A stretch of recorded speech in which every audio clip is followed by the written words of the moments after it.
Ao desembarcar, viu Jesus uma grande multidão e compadeceu-se deles, porque eram como ovelhas que não têm pastor, e passou a ensinar-lhes muitas coisas. Olha que texto lindo esse de Marcos capítulo 6, 34. Aqui a gente está falando, ou ele está falando da primeira multiplicação dos pães e peixes. Nos versos anteriores, ele pediu que os discípulos repousassem um pouco. Ele foi orar, todos estavam cansados. E quando ele percebeu, a multidão estava atrás deles, começaram a desembarcar, começaram a acompanhá-lo. E ele viu que era uma grande, não era pouca gente, grande multidão. Ele teve compaixão, por um motivo, eles pareciam ovelhas sem pastor. Eles tinham os líderes, os sacerdotes, que não cuidavam deles. Eles tinham lá os fariseus, os escribas, mas não cuidavam deles. E Jesus sentiu na obrigação de cuidar, e Jesus tem esse desejo, nem é obrigação a palavra certa, mas ele sentiu compaixão. E disse assim, eu sou o pastor deles, porque parecem ovelhas perdidas, e toda ovelha precisa de um pastor, hein? A ovelha não sabe se virar sozinha. Ela não sabe, ela precisa cortar o pelo, alguém precisa cortar a sua pelagem, porque aquilo não cai. Ela vai virar uma bola. Tem até uma ovelha aí conhecida que ficou perdida não sei quantos anos e virou uma bola. Eles cortaram e tal, depois acabou morrendo, né? Mas imagine, uma ovelha sozinha, eu preciso cuidar. Jesus quer cuidar de você, como uma ovelha querida. Essa é a palavra de Deus. E este aqui é o programa Reavivados por sua palavra. A base aqui é a palavra de Deus. As informações são tiradas da Bíblia. E eu quero convidar você a estudar a Bíblia todos os dias com a gente aqui às 6 da manhã, pela TV Novo Tempo, também pelo NT Play, também pelo YouTube. Nosso canal é Reavivados por sua palavra, NT. Aí, bem fácil, bem simples para você acompanhar. Vai lá, se inscreva no nosso canal, copie o link, passe para os amigos. Também estamos em duas mídias bem especiais para áudio, não é? O Deezer e o Spotify. Temos lá desde Gênesis 1 até o capítulo de hoje. Maravilha, a gente fica muito feliz em poder compartilhar com você os conhecimentos bíblicos, não é? É muita coisa que a gente pode falar sobre cada capítulo, a gente escolhe algumas delas. São 1189 dias, 1189 capítulos para estudarmos e a gente vai repetindo, e quanto mais repete, mais a palavra internaliza no coração. Quero agradecer aos Anjos da Esperança, a você que é anjo, que está nos assistindo, nos apoiando, com suas doações também, e eu quero dizer que isso tem tido resultados muito lindos. Rádio, TV, mídias sociais, estudos bíblicos, tudo isso com o apoio dos Anjos da Esperança. Quer se tornar um anjo da esperança, uma anja, um anjinho? Está aqui um número de WhatsApp para você poder fazer sua pergunta, tirar sua dúvida, tá bem? E nós temos a oportunidade, por causa desse sistema todo dos anjos, de oferecer para você essa revista gratuitamente. Esta revista é maravilhosa, fala sobre oração. Deus me ouve. Tire suas dúvidas sobre oração aqui com esta revista. Este outro WhatsApp você pede e ela vai pelo correio, tá bom? Vai ser muito bom estudar a respeito da oração. Vamos para um rápido intervalo e a gente volta com o capítulo de hoje. Não saia daí.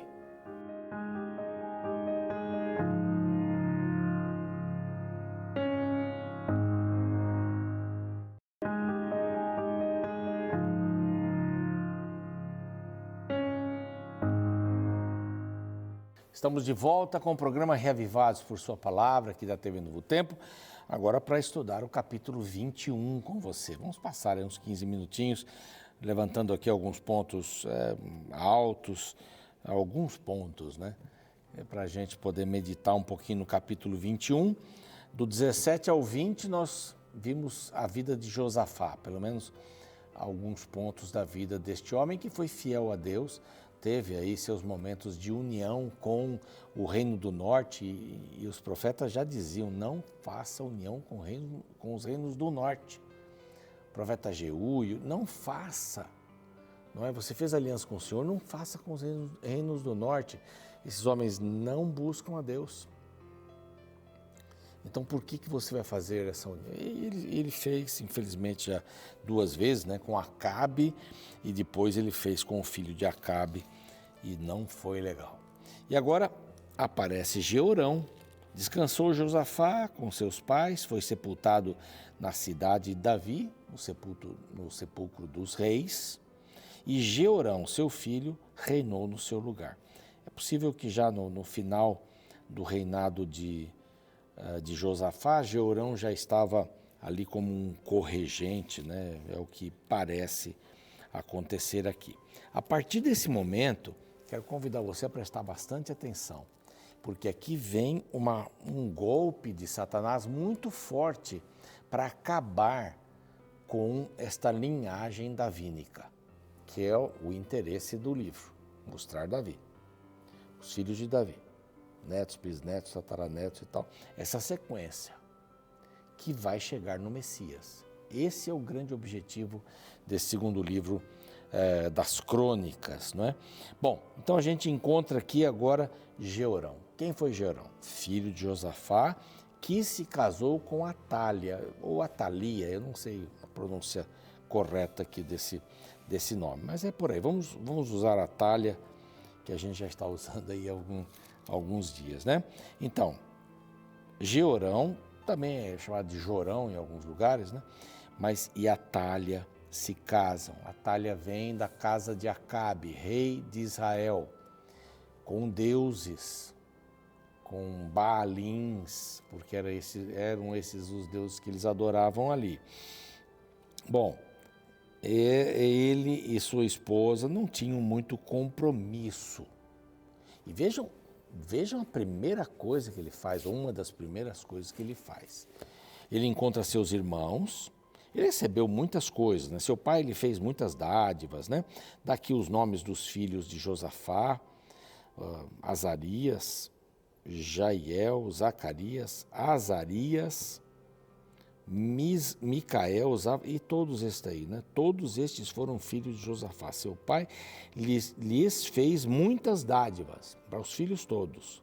Prata, ouro, coisas preciosas, tal, cidades fortificadas. Porém, o reino deu a Jeorão por ser o seu primogênito. Havia vários filhos, Jeorão. Olha o que esse camarada vai fazer. Tendo Jeorão assumido o reino do seu pai e havendo-se fortificado, demorou um tempinho, o que ele fez? Matou todos os seus irmãos à espada, como também alguns dos príncipes de Israel. Olha que inveja tremenda, ninguém vai ocupar meu lugar. Matou todos os irmãos. Agora você vê a história. Se Davi, o trono de Davi, deveria desencadear o nascimento do Messias, só tem uma pessoa agora, que é Jeorão, casado com Atália, que era filha de Acabe.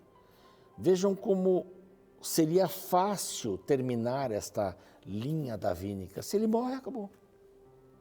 Mas Deus tinha planos. Deus tinha planos. Um descendente dele, você vai ver daqui a pouquinho. Vai ver daqui a pouquinho. A história vai ter o seu processo todo. Jeorão mata todos os seus irmãos. Era da idade de 32 anos e reinou 8 anos. Imagine ter um rei assim, que mata pessoas que podem fazer qualquer sombra para ele. Olha, terrível isso. As empresas, né, às vezes tem pessoas que agem assim. Vai fazer sombra? Tiro. Dou um jeito de persegui-lo, de fazê-lo sair. Vai fazer sombra? Eu não quero sombra. Um rei ou qualquer líder fraco fica rodeado de pessoas fracas. Pessoas que não são tão boas assim para serem comparadas a ele ou que criam algum tipo de sombra. Nem todas as pessoas entendem todos os assuntos, é impossível entender todos os assuntos. Se você é um engenheiro para a área de medicina, você vai buscar um médico. Se você é um engenheiro e constrói e quer embelezar, não é? Ter algumas. Você vai buscar um arquiteto, mesmo sabendo fazer algumas coisas. Especialistas, né? Você é um arquiteto, mas na hora de construir um móvel, você vai procurar o carpinteiro ou a carpinteira. É simples assim. Não é? Quanto mais gente eu tenho ao meu redor que seja boa, um bom líder ele fica assessorado por pessoas boas, pessoas que podem contribuir. Ele acabou com toda a família. Ninguém vai tomar meu lugar, ninguém. Não, estou tranquilo. Vejam a influência. Eu acredito que aqui tem influência de Atália. Eu acho que há influência. Maldade do seu coração e Atália. Bom, 8 anos no poder, imagine só, né? Triste verso 6. Andou nos caminhos dos reis de Israel, como também fizeram os da casa de Acabe, porque a filha deste era sua mulher, e fez o que era mal perante o Senhor. O reino de Davi estava por um fio. Estava por um fio. Mas eles tiveram filhos, não é? O Senhor não quis destruir a casa de Davi por causa da aliança que fez, então o Senhor não iria destruir. Seria fácil destruí-lo, acabou. Matou o homem, acabou essa linha davínica, de jeito nenhum. Bom, ele teve revoltas, ele teve que lutar, não é? Ele teve que defender o reino. E os edomitas, que eram da linhagem de Esaú, né? Lembra-se, eu já falei sobre isso, foram contra Judá e constituíram o seu próprio rei. Jeorão passou adiante com todos os seus chefes, todos os carros com ele, de noite se levantou e feriu os edomitas, que os cercavam, e os capitães dos carros. Assim se rebelou Edom para livrar-se do poder de Judá até o dia de hoje. Eles estavam debaixo, então, os edomitas estavam debaixo de Judá. De repente eles disseram, vamos eleger nosso rei, nós somos uma nação livre, dentro, debaixo da liderança do poderio de Judá. E eles foram para cima, não vão. Assim se rebelou Edom para livrar-se do poder de Judá até o dia de hoje. Ao mesmo tempo se rebelou também a Líbna contra Jerão. Por quê? Porque esses deixaram o Senhor, Deus dos seus pais. O motivo da rebelião desses dois grupos, a Líbna e aqui os edomitas de Edom, parentes de Esaú, porque ele deixou de seguir o Senhor, de buscar o Senhor. E a sua administração estava ficando insuportável. Você tira Deus do centro da sua vida. Você fica no centro. E nós somos insuportáveis. Nós temos nossos gostos, somos parciais, somos injustos. Não há bondade dentro do ser humano sem Deus. Eu posso ser até bom com você para ganhar alguma coisa sua. Para vender um produto para você, eu me torno amigo seu. Até os vendedores dizem, né? Torne-se amigo do seu comprador. É isso. Vai comprar pela amizade, mais do que pela necessidade. Então você percebe aqui, eles estavam assim, desesperados para sair da mão de Jeorão, porque ele tinha deixado os caminhos do Senhor. Se tornou uma pessoa dura, uma pessoa parcial. Também fez altos, seduziu os habitantes de Jerusalém em idolatria. Tudo aquilo que Acabe fez ali no Reino do Norte, influenciado também por sua esposa Jezabel, filha de um sacerdote de Baal. Ela também servia Baal. Ele construiu ali em Samaria um templo para Baal e se ajoelhou para adorá-lo. Foi longe. A filha dele agora se casa com Jeorão, vai levar tudo, a mesma coisa. Então chegou às mãos uma carta do profeta para Jeorão. Quem era o profeta? Elias. Elias que agiu durante o período de Acabe, não é? 3 anos sem chover, aquela coisa toda. Ele escreve, atuou muito em Samaria, ele escreve para Jeorão. Assim diz o Senhor Deus de Davi, teu pai. Portanto, não andaste nos caminhos de Josafá, teu pai, nos caminhos de Asa, rei de Judá. Você não andou nos caminhos deles, mas andaste nos caminhos dos reis de Israel e induziste a idolatria aos moradores de Jerusalém, Judá. Não é? A mesma idolatria, ele diz aqui, da casa de Acabe. E também mataste teus irmãos da casa do teu pai, que eram melhores do que você.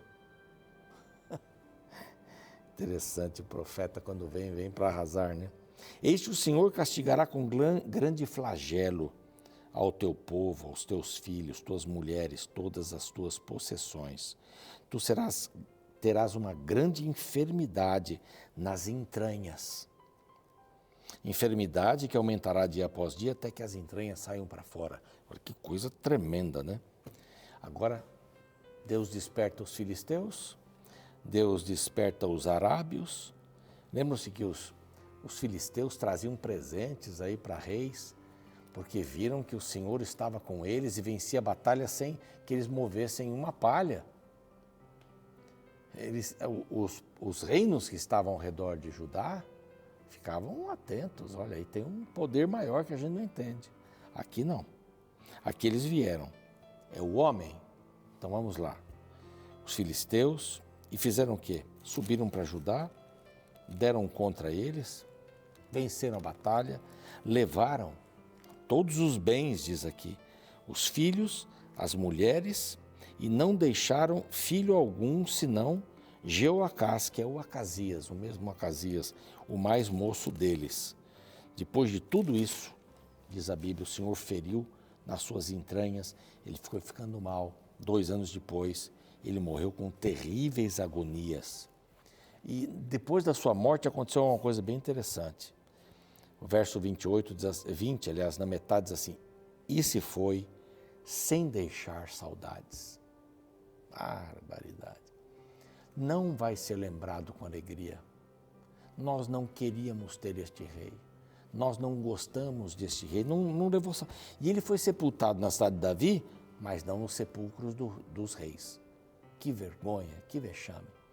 Um homem que se afastou tanto de Deus, que trouxe tantos problemas, matou os seus irmãos, carne, sangue, não deixaria saudades de si.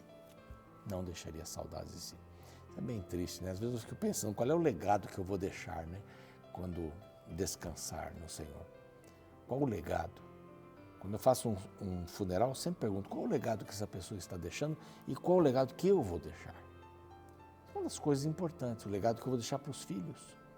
O que meus filhos aprenderam com a minha vida e vão continuar exercitando. Aqui estava um homem que não deixou saudades, não tinha legado nenhum. Vem Acasias, seu filho, que era o menor. Agora a história é do próximo capítulo, você vai saber o que vai acontecer, mas também não é coisa bacana, não é coisa boa. O diabo tentando cortar, só um descendente ficou, novamente. O diabo tentando cortar essa linhagem davínica. Vamos orar? Pai querido, nós queremos deixar um legado quando descansarmos, e mesmo em vida. O que é que a gente deixa quando passa? Qual o perfume que a gente exala? Nós queremos exalar o perfume da rosa de Saron, de Cristo Jesus, por onde quer que estejamos. Que haja grandes lições da nossa vida enquanto vivos e quando descansarmos, que essas lições continuem, especialmente nos próximos, nos filhos, nas filhas, nos parentes mais próximos. Que essa seja a nossa grande experiência, Senhor. Em nome de Jesus. Amém. Fico por aqui, o programa segue. Você me encontra amanhã novamente com o capítulo 22. Vamos falar de Acasias, aí o filho desse que não deixou nenhuma saudade. Até amanhã. Você já jogou o famoso jogo chamado Pega-Varetas? Ele consiste em jogar várias pequenas varas ao chão e em seguida tentar retirar uma sem mover as outras. De origem incerta, muitos acreditam que ele tem suas raízes na cultura oriental, na qual características como paciência, tranquilidade e movimentos lentos e precisos são valorizados. Interessante notar que entre os orientais, a palomância ou adivinhação através do lançamento de bastões ou varas eram muito comuns, indicando talvez que este jogo, assim como tantos outros, teve sua origem nas artes divinatórias. Mas uma coisa interessante neste jogo é que ele nos lembra que uma peça pode mover a outra mesmo que você não planeja. Às vezes, a retirada de uma peça derruba várias outras. Para mim, essa é uma representação do jogo da vida, onde uma vida toca outras vidas, impactando outras existências de inúmeras formas. Me recordo da fala de um pai que abandonou seu filho em um orfanato, afirmando que estava se afastando para não causar nenhum mal para o menino. Porém, sua ausência foi um mal catastrófico na vida da criança. Ou seja, nossas ações, ou mesmo nossas não ações, afetam outras vidas. Esse é o problema apresentado no capítulo 21 do livro de 2 Crônicas. O contexto apresenta o reinado de Jorão, o qual assumiu o trono após a morte de seu pai Josafá. Diferente de seu pai, Jorão andou bem longe de Deus. A lista de escolhas erradas é longa. Ele assassinou seus irmãos, casou-se com uma esposa pagã, não soube guerrear contra os inimigos e, acima de tudo isso, suas escolhas influenciaram as escolhas do seu povo. Veja como o verso 11 descreve tal influência negativa. Também fez altos nos montes de Judá e seduziu os habitantes de Jerusalém à idolatria e fez desgarrar a Judá. Jorão não caminhou para o inferno sozinho. Ele arrastou uma multidão que foi seduzida por sua influência. Um dos versos mais tristes para se referir à existência de alguém está registrado nesse mesmo capítulo. No verso final lemos: Era ele da idade de 32 anos, quando começou a reinar, e reinou 8 anos em Jerusalém, e se foi sem deixar de si saudades. Sepultaram-no na cidade de Davi, porém não nos sepulcros dos reis. Um homem que partiu sem deixar saudades é alguém cuja existência foi infrutífera e irrelevante, que possamos aprender e evitar tal direção em nossa vida.